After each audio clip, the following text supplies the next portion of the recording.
All right, it is our Monday morning industry update. How are my Monday morning friends? Good. Yeah, Yeah. Jim, I'm we doing Happy, wonderful. saw. The healthy. 49ers are out. Yeah. Yeah, what a crazy 2 weeks of football, right? Like, it'll be interesting, but there's like some underdog stories. I love I love the stories, and I certainly think it translates to real estate, right? hmm You can look at numbers and stat sheets, and we're going to look at numbers and stats of the real estate industry here in a minute. But at the end of the day, sometimes there's just a performance thing that supersedes it all, and the underdog wins, right? Yeah. They're good But games. Jim and I were going to ghost Erika because she ghosted us last week. We're just not going to show up and let her roll, but Hey, decided to be nice, so here we are. All right, industry update. Here we go. Let's look at some numbers. So, kind of cool hmm opportunity. Rockwall County really gained in active listing inventory over the last 7 days to 82. We don't have a lot of data going backwards yet because we just started tracking at the beginning of the year, but I'm feeling pretty good about that number. Certainly like Yes. that. Pendings are up a little bit, closings are up a little bit.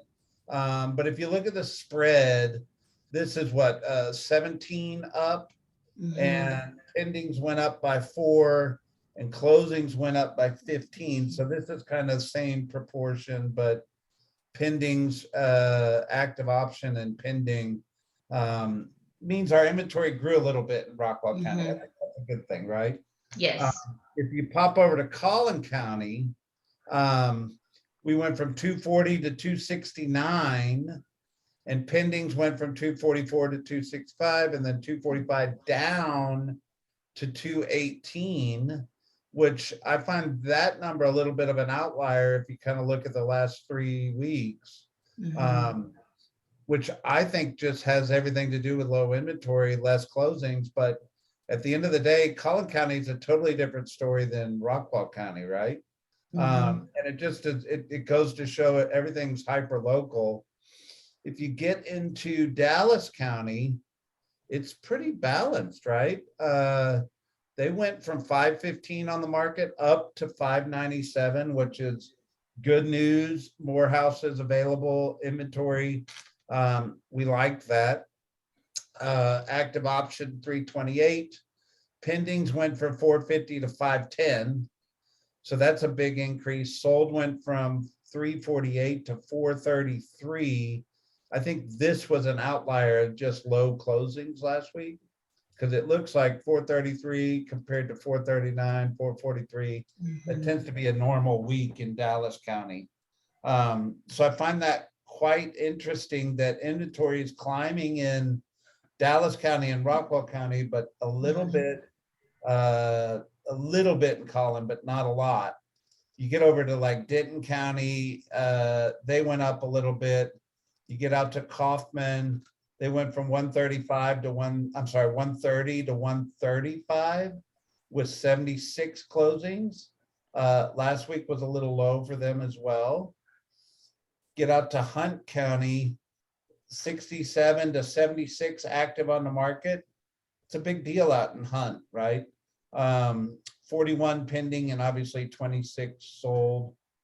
And then when we get out to the lake in Henderson, um, kind of constant story. We've got 43 active. We went up to 45 active. We sold 15, sold 14 this week, 29 pending last week, 20 pending this week. What do you guys see in the number? What are the stories that we need to have in our head around what the market's doing? One of the numbers I've been tracking are just overall new listings for the month. hmm And if you look at the overall new listings for the month for Rockwall County, we're going to finish this month about 10% up from last year, Yeah. which is great. And so the fact that our new Clarity real listings are quick. going up, our pendings are staying stable. it only means better, I think, buyer power. And now it's still going to be a seller market, but if we can maintain some of these similar types of numbers through the year or in the next couple of months, I think it's going to bode really well for us with buyers coming into the market, having a little more assurance that they're not going to be battling 20 offers every single time. I think it does nothing but good. Yeah. Got it.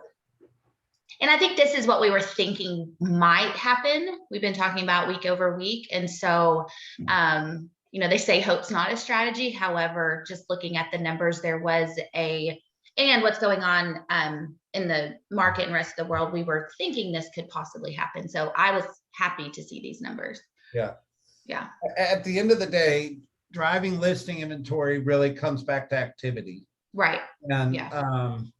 there are people in everybody's database, if they were contacted and knew the opportunity of now, would choose to list their house, but because nobody's putting that thought in their head, they're procrastinating. So really the opportunity is on us to be out in front of this and really in dialogue with our people, talking about equity, not pricing, equity.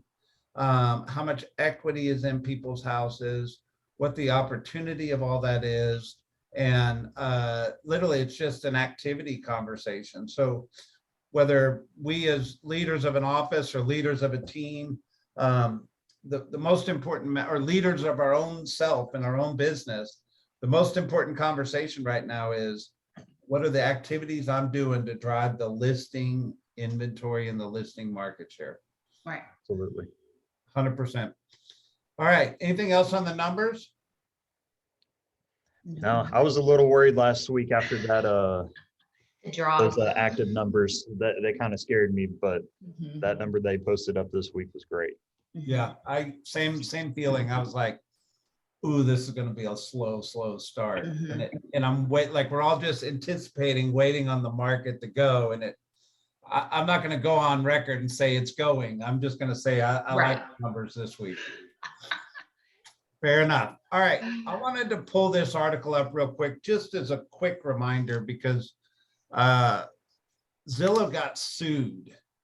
And Zillow got sued 6 years ago. And it's finally settling at a $2 million price tag over photos.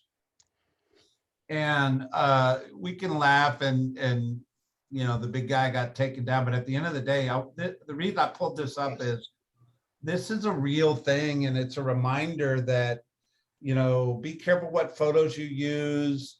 There are copyright issues, and somebody who takes photos gets real emotional about copyright infringement, and it could get real ugly for you. Obviously, Zillow had a lot of money. They went big. This is a little bit different, but it's just a reminder that be cautious of photography and copyright issues, because it's a real thing when somebody gets sued and settled on. Any comments on Zillow? Should we keep it? I just wrote a note down that I think it's going to be really interesting going forward with a lot of the online portals of how this changes things, because we do need to know what like the use of those photos actually means. But I think there's some different pathways that this could open up, some other avenues of, well, once the house is actually sold, should any photos still be up? And so I think this could really change the landscape of how Zillow does their business right now. I agree. I think it also set a precedence for us moving forward. Yeah, it's going to set a precedence on, because I know for a fact I've had agents use old listing photos from ML, and so it will. I think I read through the article a couple times, and I do think this will set a precedence on not just how the online portals handle, but how we handle even our own marketing from a local level. It's just one of those things. And there's a couple little things in our industry like this do not call list and photography, copyright. We kind of think, it's never going to happen to me, but I'm telling you, I know people personally that have been taken down and big dollar signs around both those issues. And it's just something to be aware of in our industry. that there is always a lawyer floating out there that would happily help somebody file a civil case and put pressure, because they know 9 times out of 10 it gets settled and money gets paid. So just be aware. Okay, this is a big deal, and I want to make sure I'm going to do my best to explain this, but I want to make sure people understand this because it's a big part of our industry. So what happens is, if you put money in a bank, and banks will put a sticker on the door that says that money is guaranteed by the FDIC. So, you know, whatever money you have in the bank, the federal government is ensuring that that money is there. And basically, bad banks in the past would close and people would lose their money. So there was a fear of the banking system. So the government comes in and says, hey, I'll insure the money. You put your money in the bank. Well, that's kind of always been a fiscal policy of government and banking. Well, in the mortgage sector, what has happened over the years is big lending institutions will go lend money on houses. They'll lend mortgage loans. And at different times in economic cycles in the US history, the people that would buy those mortgages on the secondary market would get hot and cold around whether or not they would buy or not buy based on risk and things like that. Well, in order to keep the US housing economy thriving, the federal government bought those loans in trillions over multitude of years. So you can read through the article, but the federal government is a big mortgage backer in the secondary market. You hear the Fannie Mae's and the Freddie Mac's and all that stuff. Well, what the Fed is saying is they want to reduce the risk associated with that. So they're actually taking down their stockpile because they have a $2.7 trillion stockpile of mortgage backed securities, right? So what does that mean? It just means the Fed's trying to do some risk management. It also means that could it change the financial institution of America? Not in any short term. But it certainly is going to cause the interest rates to go up because they're going to have to change the back end pricing to get the mortgages offloaded to some company that'll buy the mortgages. So I think it's going to drive interest rates up.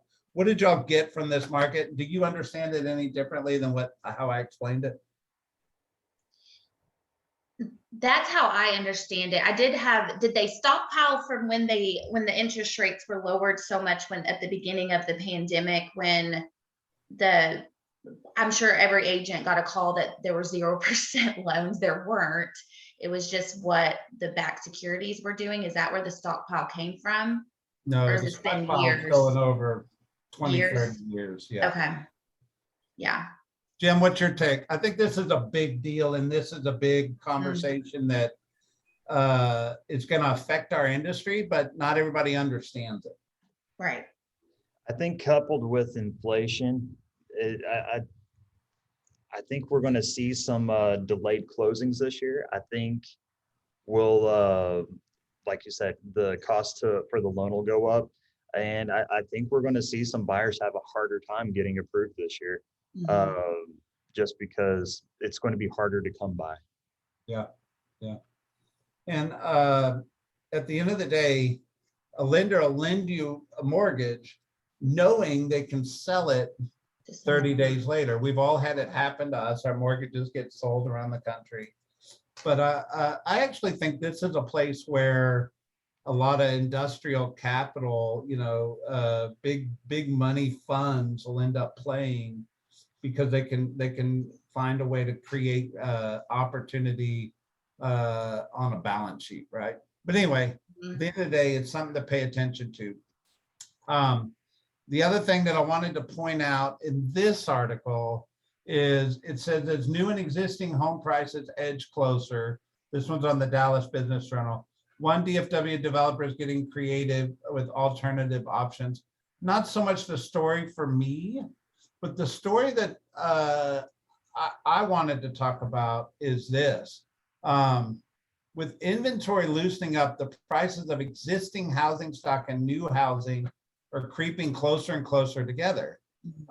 So what's interesting is it used to be cheaper to buy a resale property than a new construction for a comparable sale, but because of what's going on in the industry and the low inventory, the new construction, of course, they're creeping up a little bit, but the gap's closing between residential resale and new construction. We all know a consumer, if is comparing apples to apples, would always buy a new construction over a residential resale. So it's going to create an interesting conversation in the future, I think. What'd y'all get? Yeah, that's been a stat I've been watching this entire year with every time the new build to do a 10% increase, it wasn't going to be too far behind when resale would do the exact same thing. Because when you don't have any inventory and new builds are sold out and they're 9, 12, 18 months out from building, well, your only product there is resale. Well, if builders are getting this over here, there's no inventory. The two can meet real easy. Yeah. I'm actually used to that. So low inventory issues, new construction, and different areas, even in Midland and DFW, bring more than new construction. So this is not new territory for me. So I'm not surprised that it happened at all. So, yeah. The other thing, which, we use the term skills-based market all the time. One of the authors or one of the commentators on here said, the key to winning properties has everything to do with the third-party financing addendum. Yeah. And I'm not sure everybody understands that, but the truth is like the ability to waive appraisal, somebody willing to do a partial appraisal waiver, whether or not they make the loan contingent or not, all these conversations is the skill part that an agent brings to the table to help buyers win in highly competitive markets. And it's certainly something that if you're not familiar with what I'm talking about, if you've been selling real estate any length of time, this is a mute conversation, I'm sure. But if you're not, this is where you really need to engage leadership on a team, leadership in the office to understand, hey, I need to go work on my skill set to figure out how to navigate this market. Yeah. It's just a good reminder here. Dallas, Fort Worth, this is some crazy numbers. So it says the housing market gained 151 billion in 2021. Is it overvalued? I'm tired of clickbait comments, but here's an interesting thing. All right, so it says the Dallas housing market gained 151 billion last year, and now it's worth 491 billion, more than it was a decade ago. Okay, so if you take this 491 billion, and it says homes in DFW are worth a total of 782 billion, meaning the value of the real estate in Dallas Fort Worth is 782 billion. Subtract 500 billion from that. That means that 10 years ago, the real estate was worth 300 billion. And now it's worth almost 800 billion. The amount of wealth that was created in Dallas Fort Worth through equity gain over a 10-year period is astronomical, in my opinion. And it just goes to show, if we're not consulting people about buying real estate, yes, we sell houses and that's part of the sales career. There's a whole bigger conversation here around being a professional in the real estate industry, around helping people tap into that $500 billion worth of equity that was created over the last 10 years. What do y'all make of that? I'm with you. I hate the question is it overvalued? And so Clickbait. building off of what you Clickbait, just Jim. said, yeah. And so basing off of what you just said, there doesn't need to be a fear. There needs to be an optimism, because it also says that the DFW metro area is the 11th most valuable. There's still ground to gain. There's a lot to gain out there. Are we the 11th metro area? I think we're higher than that. So if you compare us to other major metro areas, what you can buy a property here in Rockwall, whether it's Plano or downtown Dallas, it is completely different from what you find in San Francisco, LA, just going around the country. I think there is still a lot to be desired from the price standpoint. So, but articles like this just make sellers that much more apprehensive of making a move, or buyers making a move. And I think they're going to be left behind, and prices are going to go up. They're going to look back at right now and say, I wish I would have. Yep. And I think knowing the conversation Brett just had is important to alleviate the clickbait. It's still very valued, very fair across Texas. A lot of the markets in Texas are still more than DFW. Yeah. So, yeah. But I think this is such a solid growth number over a 10-year period. Yeah. All right. Inman posted an article on the 22 reasons to be on a mega real estate team in 2022. And the reason I wanted to bring this article up is, if you have a real estate team, or ever have a desire to have a real estate team, these 22 reasons is your value proposition. Mm-hmm. Visibility, training, leads, overhead, camaraderie, work-life balance, support, focus, system, service, marketing, specialization, knowledge, conversion, stability, HR, profitability, teamwork, accountability, practicality, social scalability, and mobility. And what a cool article if you're looking to work on your value proposition of your real estate business, or just print it out and stick it in a folder if you ever have a dream of owning a real estate team someday. Because these 22 talking points is everything in my mind around what a value proposition a team brings to the table. And I'm going to kick this to you, Jim, because you're involved in leadership of our largest team in our office. What did you see in this article? I'm curious your perspective. So I agreed with a lot of what they had on there. Absolutely. But one of the things I started reading, they started talking about independent brokers out there, or whatever broker it may be. And the questions that this author was getting asked about, well, how do you get leads? Like, how do you even get leads coming in? Mm-hmm. I started just thinking about, all right, well, if you're not part of a team, what better brokerage to be a part of than Keller Williams? Because as I start going down through that list, you can be a solo agent and be taught each one of those things. You can have the opportunity to be added into those things. There is a wealth of opportunity to be a part of when it comes to being with KW. But as far as joining a team, I'm a big proponent. I don't think it ever happens that new agents join a team almost like it's a fellowship that you would do in being an electrician or whatever it may be. Learn the trade, become a better agent. And that's what a mega agent team should be doing, is making you a better agent, not just an asset. Right. Perfect. All right, Jim, tell me about this.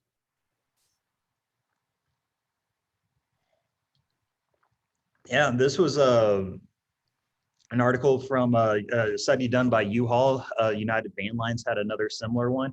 And I thought they were really interesting, just comparing the two together, because I think and you start to see it because they had Texas as kind of a mid inbound, outbound state, where U-Haul had Texas ranked number 2 as where people are relocating to. And so I think that kind of shows you the just the regionality of the two companies. But it was really interesting jumping into each one of these states. why people were coming in, why they were leaving. And if you're kind of savvy about it, this gives you some really good marketing material to start putting together of how you can reach out. What are some other, if you're doing Facebook ads, what are some other targeting methods you can do that Facebook allows you to put into your ads? Yeah. But also seeing the outbound states, because if we have people coming out of California, well, where else besides California? And so it gives you other targeting areas.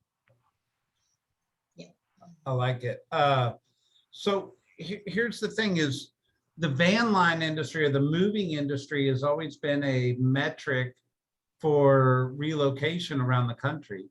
And if you ever had a desire to get into corporate relo, which is not really on a high right now, because corporations aren't having to spend big money to move people around the country.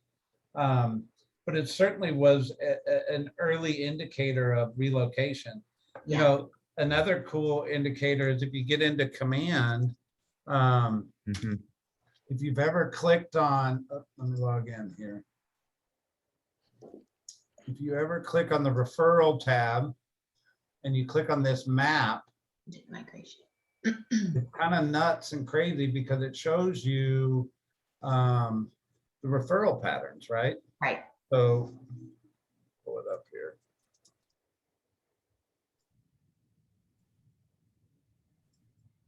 If I look at referral patterns to Rockwall, Texas, these are places it's going out of Rockwall, and then I can click sent, nope, received. Yeah.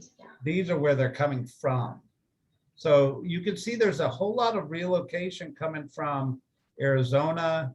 You know, obviously the main cities inside of Texas is a big part of the relocation in our area, but a little bit out of Panama City, Florida, interestingly enough, right? So I'm guessing these are people buying second homes here or vice versa, right?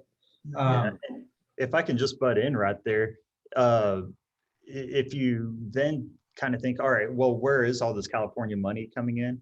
You can start seeing, all right, where is it coming into Texas?